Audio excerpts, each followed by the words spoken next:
dis-moi si je me trompe, mais je trouve que en l'espace même pas de 2 ans, le regard et l'intérêt pour la photographie immobilière et la façon de faire de la photographie immobilière a complètement changé. Je suis pas de cet avis-là. À La Réunion alors? Alors oui, bah à La Réunion, c'est difficile à dire. Peut-être pas 2 ans, peut-être que il faut être plus long, plus large, en 4 ans? Bah, je pense que ça a évolué tranquillement en même temps que la photo a évolué. Et en fait, personnellement, je me suis penché sur la photo immobilière juste avant de venir à La Réunion. Donc au moment où j'avais fait mes premiers shoots au Québec, j'en avais fait quelques-uns, photo shooting immobilier, et c'était pour les standards de l'immobilier, c'était vraiment pas impressionnant. C'était pas bon. Pour dire les choses telles qu'elles sont, c'était pas bon. Mais attends, c'était pas bon parce qu'au Québec, déjà, on avait une façon de faire de la photographie immobilière qui était... Est-ce que tu as trouvé qu'au Québec, on était en avance? Il y avait une avance par rapport à la façon de faire de la photographie immobilière par rapport à La Réunion? Parce qu'ensuite, tu es venu à La Réunion très vite. Oui. Et là, du coup, tu m'as expliqué, bah tiens, il y a une technique que j'ai appris là-bas et je ne l'ai pas encore vue chez d'autres... pour d'autres photographes. Alors, c'est pas une technique que j'ai appris là-bas, c'est une technique que j'ai appris ici. J'imagine que tu parles de la technique du flambiant. Oui, c'est ça. Avec le flash. Mais ce que je voulais dire par rapport au fait que moi, j'ai commencé la photographie immobilière là-bas et j'ai commencé à m'y intéresser par la même occasion et j'étais pas vraiment conscient de ce qui se faisait et quels étaient les standards de la photographie immobilière. Et par exemple, la technique du flambiant, ça fait super longtemps qu'elle existe et j'avais même une connaissance dans la photographie qui lui apprenait à la photo. Il voulait se lancer dans la photographie immobilière. Il me parlait justement de l'éclairage au flash dans les pièces et la technique du flambiant justement. Et moi, à ce moment-là, je ne voyais pas du tout ce que ça donnait comme résultat, parce que je voyais pas, je suivais aucune page de photographie immobilier. J'étais vraiment, je ne savais pas quoi regarder dans la photo pour savoir que si c'était une photo qui répondait aux standards ou pas. Donc, ce que j'aurais tendance à dire qui a beaucoup évolué depuis que j'ai commencé ça, c'est mon regard sur cette niche vraiment de la photographie. Et surtout mon regard, mon expérience et tout ça qui a beaucoup évolué. Et ma prise de conscience de ce qu'est le marché de la photographie immobilière. Mais les photos incroyables en photo immobilière, ça fait très longtemps que ça se fait. Par contre, moi, mon regard là-dessus, il a énormément évolué, énormément changé. Donc, peut-être qu'avant, la photographie immobilière était pareille à La Réunion. C'est juste, on n'en avait juste pas conscience parce qu'on s'y intéressait simplement pas. C'est mon avis, mais peut-être que je me trompe. Moi, je me souviens que quand j'ai commencé avant que tu arrives, je voyais déjà de la photographie immobilière et je m'y intéressais déjà. Du fait qu'en communication, c'était difficile de passer à côté parce qu'en fait, on s'intéresse à tous ceux qui communiquent bien. Oui. Et il y avait un photographe qui se démarquait, un seul. Après, tout le reste, il y en avait peut-être, mais il communiquait mal ou pas assez. Parce que lui, je savais que j'allais voir ses publications et j'allais voir des photos de son travail à un moment ou à un autre dans mon fil d'actualité. Parce qu'il me communiquait très bien. Et lui, il avait une façon de faire de la photographie immobilière, mais c'était le seul qui arrivait avec ce produit-là et cette capacité à raconter des histoires simplement en prenant la photo d'une pièce ou d'un endroit dans une maison ou dans un jardin. Et c'est vrai qu'avant, je trouve, parce que moi j'ai travaillé dans l'immobilier, et donc du coup j'ai fait de la photographie immobilière, mais pour poser des annonces, pour que les gens puissent s'imaginer techniquement comment la pièce était constituée. Mais à aucun moment on se disait il faut que la photo soit suffisamment belle pour que, enfin si on se disait il faut un minimum qu'elle soit belle. Mais à vrai dire, on se posait moins de questions à ce niveau-là. Il fallait que ce soit des photos fonctionnelles. Exactement, On ne fonctionnelles. se posait pas la question de la beauté, il fallait que ça représente... Voilà, on s'inquiétait de savoir si la pièce était trop chargée ou pas. Voilà. Et on se disait, s'il y a trop de meubles dans cette pièce, le potentiel client ne va pas se rendre compte de ce qu'il va pouvoir y mettre et il va pas arriver à se projeter. Ouais. Mais c'est vrai que sublimer une pièce, c'était pas du tout à nos objectifs. Et d'ailleurs, à l'époque, quand j'étais agent immobilier, je prenais mes photos moi-même.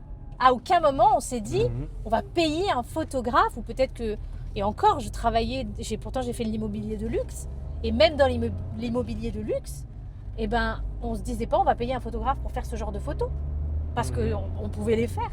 Franchement, ça nous aurait pas traversé l'esprit à l'époque, hein. Ouais. Parce qu'on se disait attends, on a un appareil photo, on peut le faire. Aujourd'hui, je trouve, surtout dans l'immobilier de luxe, c'est impossible de se dire que... Je fais les photos moi-même. Ouais, sauf si tu es photographe. Oui. Parce que tu peux être agent immobilier et photographe. Mais là, c'est plus possible. Et alors, c'est vrai pour l'immobilier de luxe, mais du coup, l'immobilier standard, avec des tarifs pour monsieur et madame tout le monde, s'y est mis aussi. Parce que la personne qui est agent immobilier, qui a quelque chose à vendre ou à louer, elle se rend compte que son concurrent, lui, vu qu'il va mettre de l'argent et il va accorder de l'importance à ses photos, lui aussi, il faut qu'il le fasse. Donc, tout le monde est en concurrence pour qui aura les plus belles photos. Est-ce que c'est le cas ou pas ? Selon moi, la logique le voudrait, mais quand on regarde sur le terrain, dans la vie réelle, c'est-à-dire on regarde les annonces des maisons à vendre, on regarde les annonces des locations saisonnières, etc., on remarque que l'écrasante majorité des annonces sont faites avec des photos très amateurs, téléphone, avec tous les défauts possibles qu'on peut retrouver sur une photo amateur. Donc la logique voudrait que oui, à force de compétition, ils finissent tous par être obligés de contracter un photographe pour réaliser les photos, mais quand on regarde, finalement... tant mieux, ça veut dire que vous avez encore une... Oui, il y en a encore de la marge pour faire évoluer le marché, ça c'est clair et net. Beaucoup de marge. Mais on est d'accord que quand même le consommateur final, celui qui doit louer ou celui qui doit acheter, lui, il va choisir en fonction des photos. C'est-à-dire que celui qui a décidé de prendre des photos, et d'ailleurs à chaque fois, toi et moi, qu'on a rencontré des propriétaires de location saisonnière, et qui disaient « Oh, j'arrive pas à louer, je me rends compte que c'est pas top », on lui disait mais vous verrez la différence quand vous publierez les photos qu'on va vous faire. Et d'ailleurs, systématiquement, tous ils ont vu la différence. Ah oui, la différence elle est colossale, c'est énorme, mais les propriétaires en ont pas conscience. Ah ouais, jusqu'à aujourd'hui ils en ont pas conscience. Mais je trouve pas, parce que la différence est tellement énorme, c'est tellement l'investissement le plus rentable qu'ils puissent faire que en théorie tu ne devrais même pas te poser la question, peu importe la gamme de la location saisonnière que tu as à proposer ou du bien à vendre. Les belles photos font toute la différence. Là, je sais que le sujet, c'est la location saisonnière, mais c'est exactement la même chose pour tout ce que tu dois représenter sous une photo. J'ai déjà fait des photos pour des motos à vendre, par exemple. Les belles photos font toute la différence. Voiture, pareil. Les belles photos, c'est un incontournable. Oui. Selon moi, c'est un incontournable. Et c'est marrant parce que avec les portables et la démocratisation de la photo, c'est-à-dire tout le monde peut faire de la photo. Totalement. Et moi, je me suis dit, et on a toujours dit, ça va être dur d'être photographe demain. Et plus ça va, et plus en fait le niveau est sans cesse relevé. Exactement. Les photos de portable, les constructeurs ont beau, enfin les fabricants ont beau rajouter de l'IA, quand tu sais pas cadrer, tu sais pas cadrer. Oui. C'est ça qui fait aussi que oui, la technologie évolue, les photos sont de plus en plus impressionnantes malgré l'absence de talent de photographe. Mais ça reste que les photographes auront toujours une longueur d'avance parce qu'ils auront des compétences que monsieur et madame tout le monde n'auront pas. Est-ce qu'il n'y a pas un risque quand même que l'IA du téléphone ou les objectifs d'un téléphone s'améliore tellement plus que là, justement, c'est vrai que ça fait des années qu'on dit que vous avez à craindre. Ça fait des années, en fait, que c'est pas le cas. C'est pas le cas. Au contraire, je trouve qu'on a de plus en plus besoin de vous parce que l'exigence de ceux qui scrollent sur les réseaux est de plus en plus élevée. Oui. C'est-à-dire que si contrairement à avant, on avait des gens qui scrollaient et qui faisaient pas la différence entre une belle photo et une photo pourrie, maintenant, tout le monde a l'œil suffisamment fin pour dire là, c'est une belle photo. Donc là, les gens sont de plus en plus exigeants par rapport à ce que l'image peut leur procurer comme émotion. Ils ne savent pas poser les mots qu'il faut par rapport à la technique, par rapport aux termes et le jargon. Ils ne connaissent pas les différents filtres, traitements, tout ça, ils ne le savent pas, mais ils savent et ils te diront, celle-là, elle va plus me toucher que celle-là. Ils sont capables. Voilà, la question c'était, est-ce qu'à un moment donné, le téléphone va être tellement fort que on va pouvoir faire des photos, d'aussi belles photos qu'avec un appareil photo Alors, je pense que la photo, ce n'est pas seulement la qualité d'image, ni le réglage fin des paramètres. C'est pas que ça, c'est aussi qu'est-ce qu'on va choisir de photographier, sous quel angle, et ce que l'évolution du matériel à travers ça va surtout affecter l'équilibre de la plage dynamique, les zones claires, les zones sombres, l'équilibre des couleurs, la balance des blancs, tous ces les lumières, ça va beaucoup évoluer tout ça, mais pas ce que tu vas choisir de photographier, ce que tu vas choisir de montrer, mettre quoi en avant-plan, en arrière-plan, le cadrage. Et je pense que ce côté-là de la photo nécessitera toujours des compétences qui demanderont à être développées et apprises. Et ce sera le principal rôle du photographe. Et je pense que petit à petit, effectivement, au niveau du matériel, ça va évoluer comme ça a toujours évolué. Quand on regarde quand on est passé de l'argentique au numérique, le numérique avec toutes les options automatiques, ils ont eu un peu la même frayeur. Ils se sont dit, n'importe qui pourra faire de la photo parce qu'il suffit de mettre l'appareil en automatique et il y a des belles photos qui sortent. Et on s'est rendu compte que finalement, non, pas tant que ça. Ah. Et oui, il y a eu plus de photographes. Oui. Il y en a beaucoup des photographes parce que c'est quelque chose qui est devenu plus accessible au niveau économique. C'est-à-dire, avant, un gros appareil professionnel, c'était pas achetable. C'était un énorme investissement. Aujourd'hui, c'est plus accessible.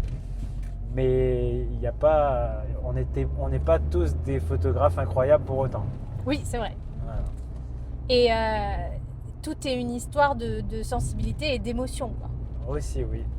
Et c'est vrai que les gens, quand ils voient une belle photo immobilière, et c'est pour ça qu'on en arrive à faire disposer des meubles et faire du home staging à tout va, c'est que on a besoin de se projeter, de s'imaginer et d'imaginer une histoire dans chaque pièce. À chaque fois, les gens s'en rendent pas compte, mais même quand ils regardent une photo de salle de bain, et si la photo est bien prise et si elle est belle, ils se voient en train de mettre, la femme se voit en train de mettre du maquillage devant ce miroir.